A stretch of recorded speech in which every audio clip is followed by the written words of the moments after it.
Hey everyone, welcome back. Today, we're diving into a topic that's essential for anyone looking to get a handle on their finances: how to track your Visa card spending. Whether you're trying to stick to a budget, avoid overspending, or just stay aware of where your money is going, this step-by-step guide will make it simple and straightforward. Let's jump right in. First off, why bother tracking your Visa card spending? It's all about gaining control. By monitoring your transactions, you can spot unnecessary expenses, catch any fraudulent activity early, and make smarter financial decisions.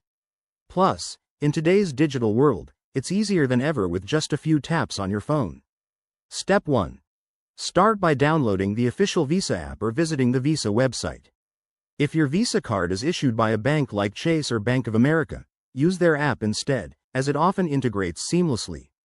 Once you're set up, log in with your credentials. Make sure your account is linked for full access. Next, head to the Transactions section. Here, you'll see a detailed history of all your purchases, categorized by date, amount, and merchant. Spend a few minutes reviewing this to get a clear picture of your spending patterns. For example, you might notice you're spending more on dining out than you realized. That's valuable insight. Now, to make tracking even more effective, set up alerts.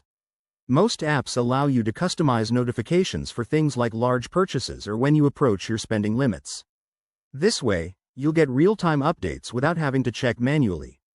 If you want to go a step further, integrate your Visa card with third-party budgeting apps like Mint or YNAB. These tools can automatically pull in your transaction data, categorize it, and even create visual reports to help you analyze your habits. Remember, tracking isn't just about watching the numbers. It's about building better habits.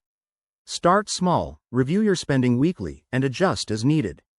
By doing this, you'll be on your way to a more secure and organized financial life.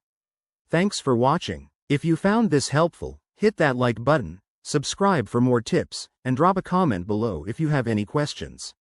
See you next time.